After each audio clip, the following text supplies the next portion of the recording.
Kandidat doktor memasuki ruang sidang.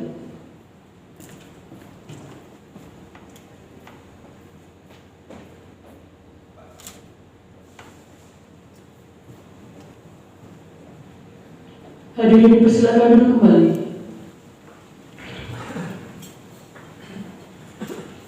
Program Pascasarjana Universitas Merdeka Malang nomor K417-BPSUM-12-Romawi-2020 tentang penguji pada ujian doktor beserta program doktor S3 Ilmu Ekonomi Program Pascasarjana Universitas Merdeka Malang.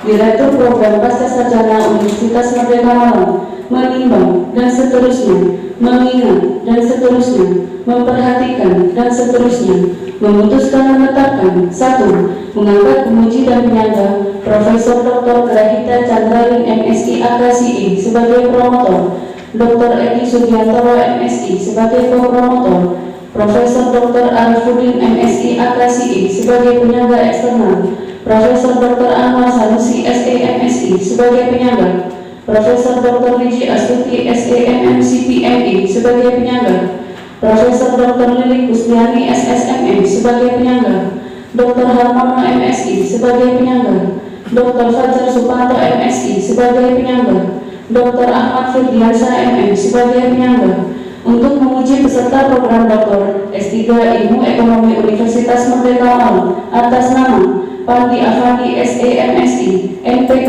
1707800023 2 untuk ujian hari Rabu 23 Desember 2020 pukul 9 WIB ditetapkan di Malang pada tanggal 11 Desember 2020. Direktur Profesor Dr. Grahita Chandrawin MSI AKSI ditandatangani.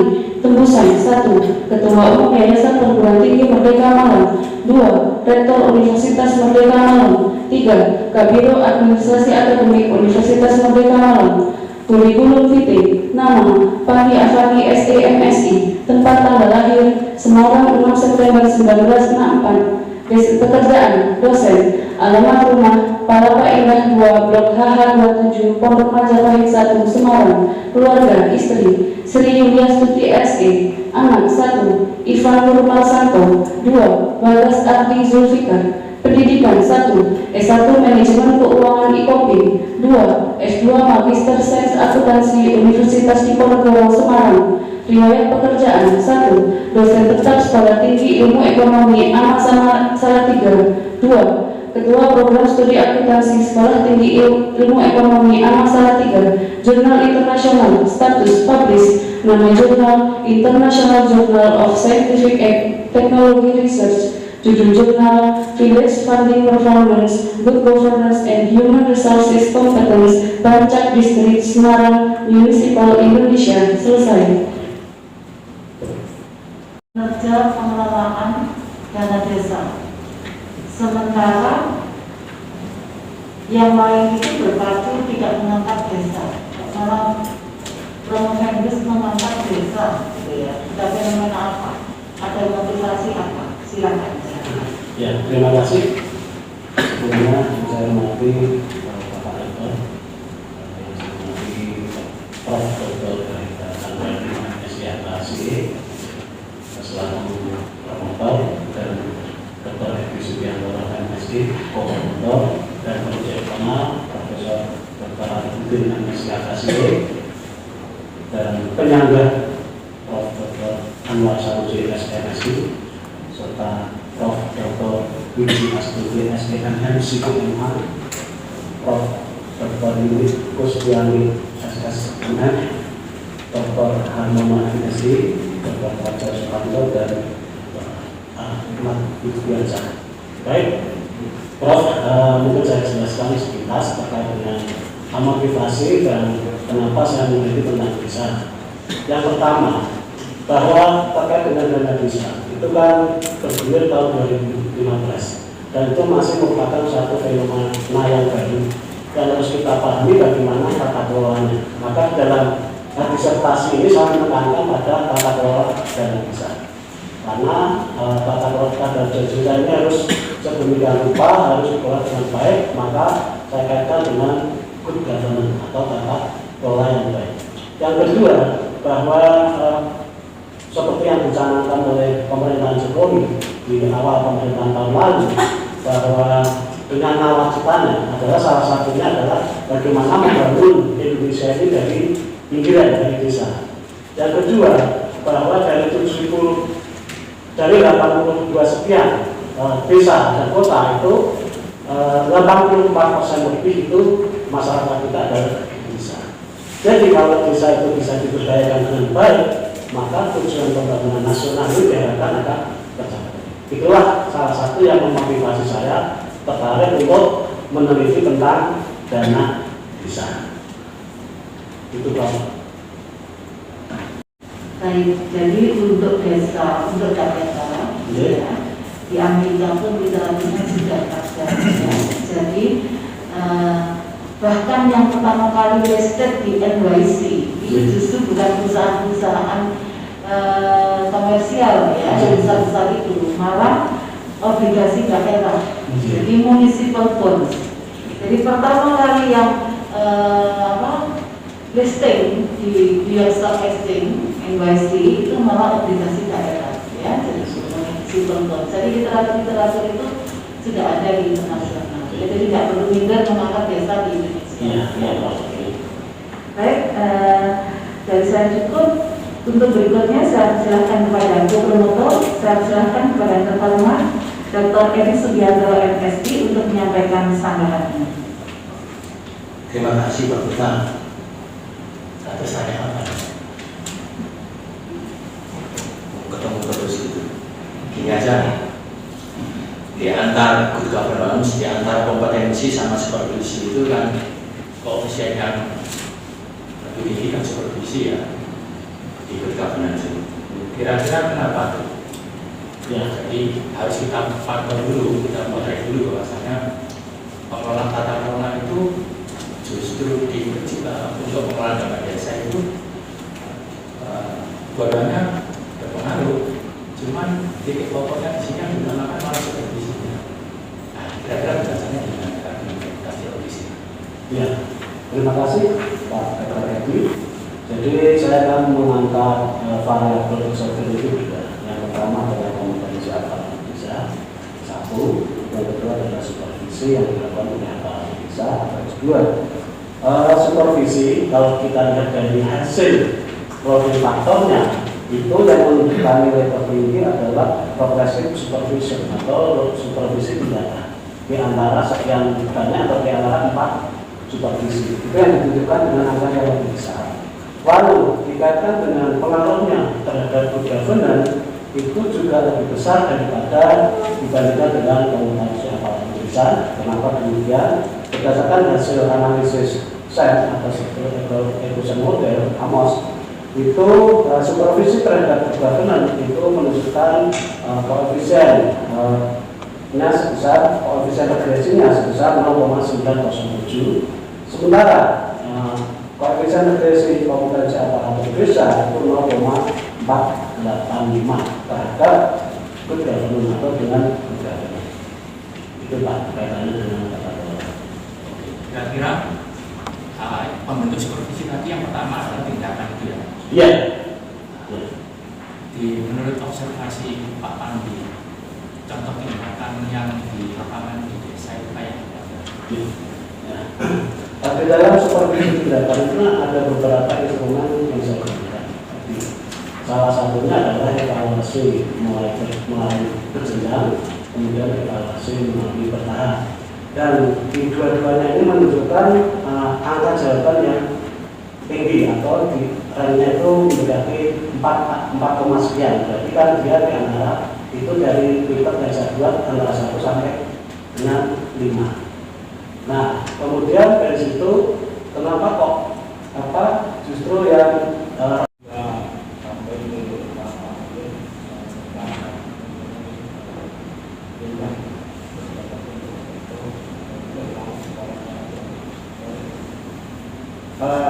problem ini adalah memang baik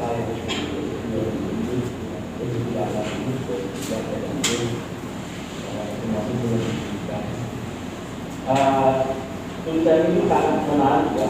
Memang karena dari kedua baru ada yang memakai desa, tapi alasan gubernur untuk menggunakan desa itu karena adanya dana desa yang cukup banyak dan kedua dalam presidensi ini cukup membuat antisipasi bahwa desa ini harus dibuat dari bidang. Pertanyaan saya mungkin satu saja dalam sesi juga berdiskusi dengan beliau ini. Dari beberapa penelitian tadi bisa dikatakan bahwa Anda saudara mungkin dari sisi good governance ya, didengar ya Pak. Cuma ini kan persepsi, artinya orang memandang bahwa harusnya demikian. Kalau kita melihat antara persepsi dengan orang yang minta itu pasti beda. Boleh saya dijelaskan apa perbedaan? Karena di antara penelitian dengan saudara dulu itu hampir semua bukan persepsi. Artinya orang yang melakukan yang ditanya tentang apa yang dilakukan itu soal perbedaan rasa. Bisa tidak ada treatment yang pada saat Anda lakukan persepsi ini? Contoh misalnya tadi supervisi dengan kompetensi. Bagaimana saudara melakukan treatment ini sehingga apa yang dirasakan oleh pengelola dan desa itu sama dengan apa yang dirasakan ketika melakukan. Itu yang penting bagi saya. Silakan. Ya, terima kasih Prof. Ali. Pengaruh langsung X1 dan X2 terhadap D yaitu kinerja pengelolaan dana desa maka kompetensi aparatur desa yang lebih dominan dibanding supervisi, karena di sini juga besarnya pengaruh untuk kompetensi aparatur desa terhadap kinerja itu adalah 0,7551, sementara supervisi 0,4991. Itu hasil perhitungan saya secara statistik. Jadi kalau kompetensi aparatur dan supervisi terhadap kegiatan, maka supervisi yang lebih dominan. Tetapi kalau kompetensi aparatur desa dan supervisi terhadap kinerja dana desa, maka kompetensi aparatur desa yang lebih dominan. Itu Pak.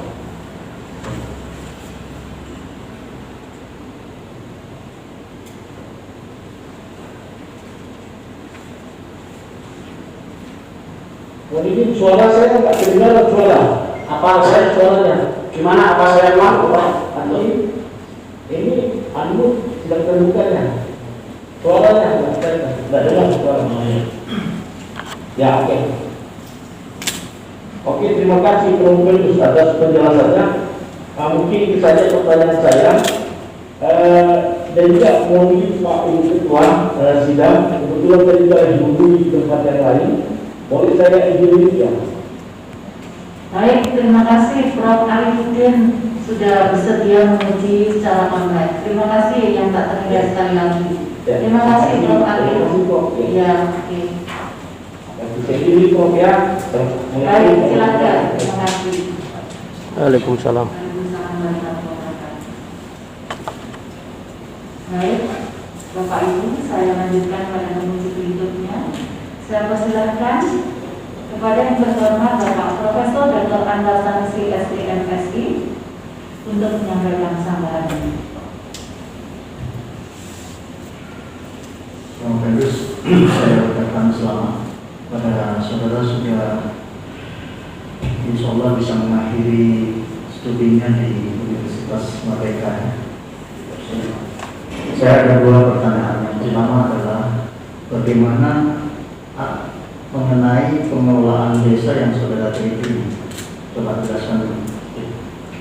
Pengelolaan dana desa yang saya teliti ini kan ada 4 varian, ada 4 indikator. Jadi tata kelola itu pertama akuntabel, yang kedua transparansi, yang ketiga participatory, dan yang keempat adalah ketaatan control of law. Nah, dari hasil yang saya dapatkan di lapangan bahwa good governance ini juga berpengaruh terhadap kinerja pengelolaan dana desa. Itu yang terjadi di desa yang kebetulan kami tanpa mengaitkan satu variabel dengan variabel yang lainnya. Nah, dalam riset saya ini saya mencoba memasukkan variabel baik eksogen inorganik maupun endogen dalam satu kemasan yang saya dalam penelitian ini. Dengan harapan hasil temuan saya ini bisa menjadi semacam masukan untuk peneliti selanjutnya. Sebenarnya saya juga punya angan-angan bahwa ketika ini sudah ketemu tentang kinerja dana desa, ini masih bisa dikembangkan lagi dengan menambah variabel, misalnya bagaimana otomotif pilek atau bagaimana daya saing desa. Jadi kalau kinerjanya lebih bagus, bagaimana daya saing desa itu, apalagi kalau tadi dikaitkan dengan desa mandiri. Sebenarnya saya punya saran ke sana terkait dengan hasil penelitian saya ini, Pak.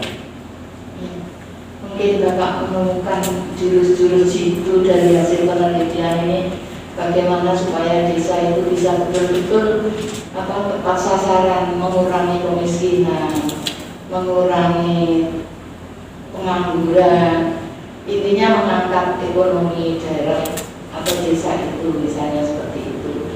Nah, ini teman-teman Bapak itu mestinya antara lain itu juga jadi perlu disarankan kepada ini desa-desa itu tadi, sehingga tidak terjadi istilahnya bisa betul-betul mengangkat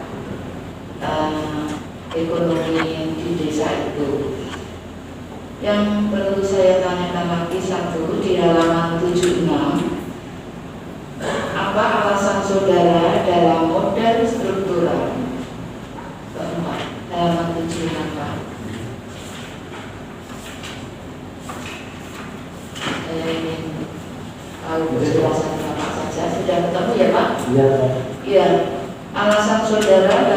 model struktural keempat tidak digambarkan model pengumpulannya, sedangkan yang 1, 2, 3 sudah digambarkan.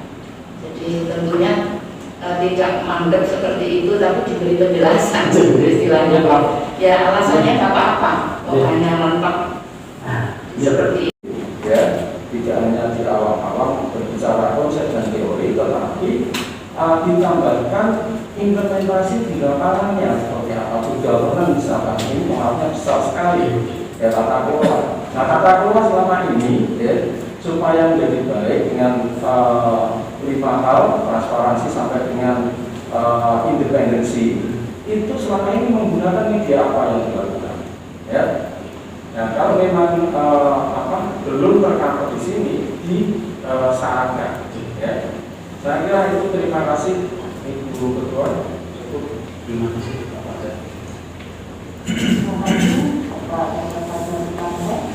Kesempatan berikutnya saya persilakan kepada terhormat Bapak Dr. Ahmad Subiansa MM untuk menyampaikan sambutannya. Baik, terima kasih Ibu Direktur. Pak Pandi, selamat ya, sudah melaksanakan ujian tahap 2 ya, ujian yang terakhir. Tapi kalau saya melihat hari ini Bapak berbicara ya, dibandingkan saya karena persiapannya mungkin lama ya juga. Nah, ini penting ya, Bapak saya kira sudah menguasai banyak ya, tahu dan paham apa yang Bapak tulis itu yang membanggakan. Jadi saya di sini sebagai penguji terakhir ya, saya kira tadi sudah banyak yang ditanyakan, tapi karena saya sebagai penguji harus bertanya, sehingga saya akan menanyakan apa yang ditanyakan oleh penguji sebelumnya. Ya, ini baik. Tolong Pak Pandi saya jelaskan ya terkait dengan pengelolaan dana desa ini, pihak-pihak yang berkepentingan itu siapa saja? Terima kasih. Dana desa yang pertama yang berkepentingan adalah masyarakat ya, sebenarnya karena dia adalah penerima manfaat dana desa. Yang kedua adalah aparatur desa. Aparatur desa itu bisa mulai dari kepala desa sampai dengan kepala dusun dan seterusnya yang terkait dengan aparatur desa. Yang berikutnya tentunya adalah pemerintah, baik itu pemerintah kabupaten, pemerintah provinsi maupun pemerintah pusat terkait dengan dana desa ini. Kenapa demikian? Karena dana desa ini kan sebenarnya kan dana sangat besar kalau kita lihat untuk Kabupaten Semarang itu di mata penelitian halaman 12 ya. Tetapi setelah saya konfirmasi di Sarang ya, jadi pihak-pihak yang berkepentingan itu belum Bapak berikan saran, itu masalahnya begitu ya. Nah itu kan harus digali ya dari penelitiannya Pak Pandi ya. Penelitian Bapak ini sangat menarik ya, ketika variabel kompetensi dan satunya Pak supervisi itu, kalau ke good governance itu adalah supervisi ya. Kemudian kalau kompetensi supervisi kepada kinerja itu adalah kompetensi ya. Jadi menunjukkan di sini kompetensi itu adalah variabel yang sangat penting untuk meningkatkan kinerja. Apalagi temuan Bapak membuktikan dengan melalui good governance itu pengaruhnya lebih besar atau lebih kecil dari melalui good governance. dengan melalui good governance maka pengaruh totalnya menjadi lebih besar.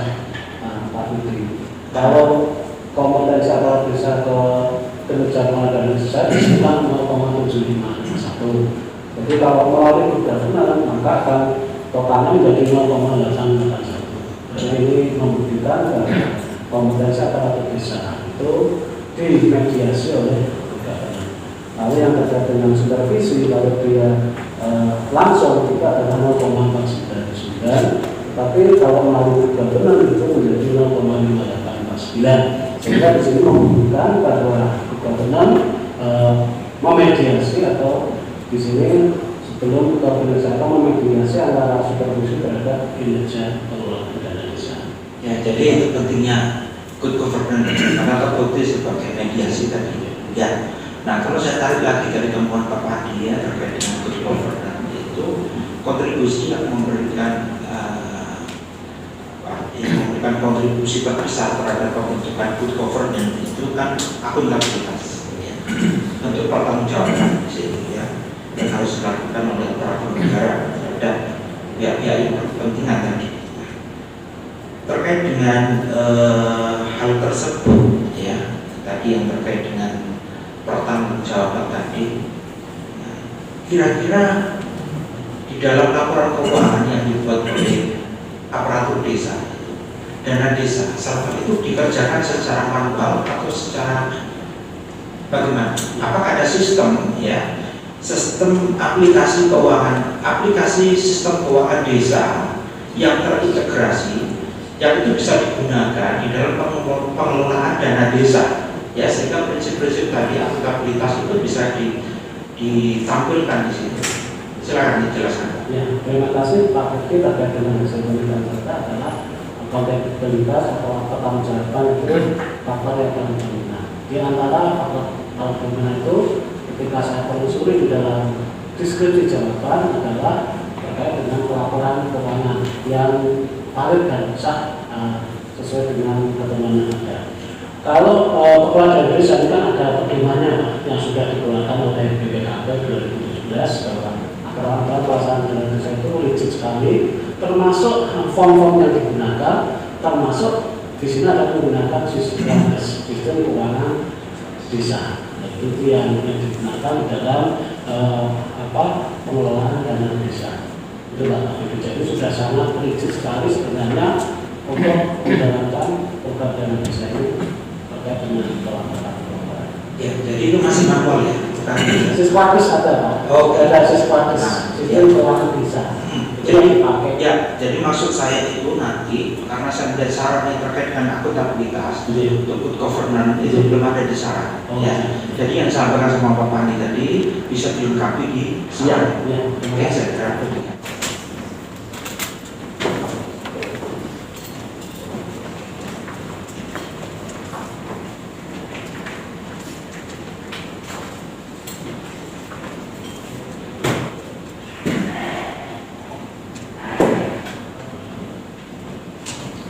Promovius disilakan mengambil tempat.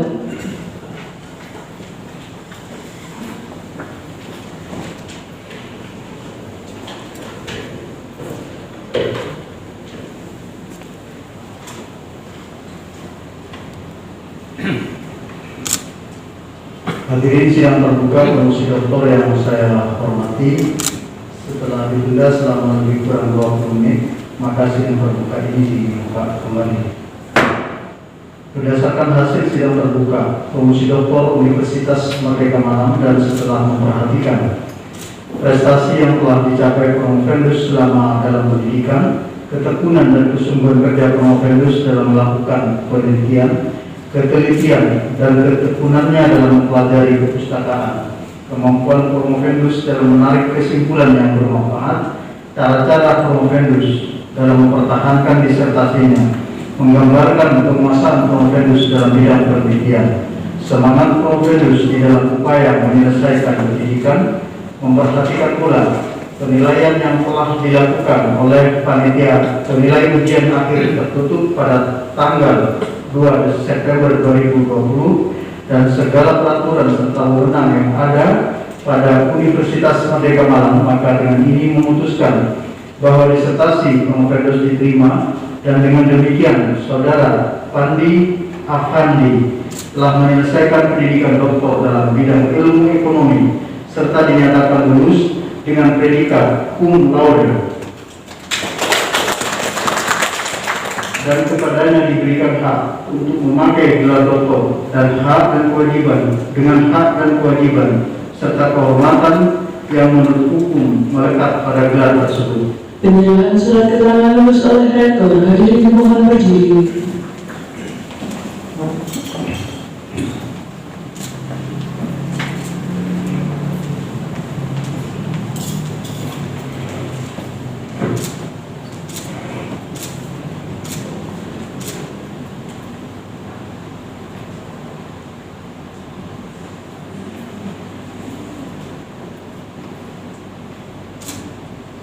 Lagu Bagimu Negeri.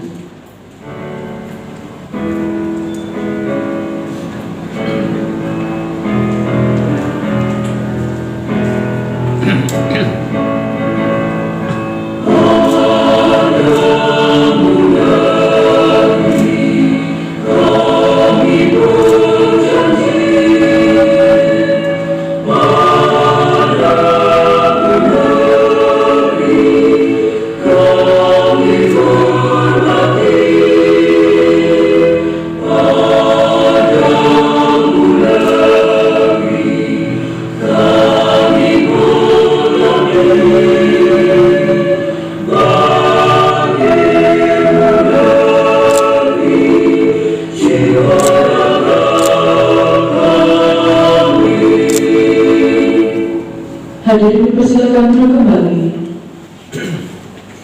Dr. Baru disilakan kembali ke tempat.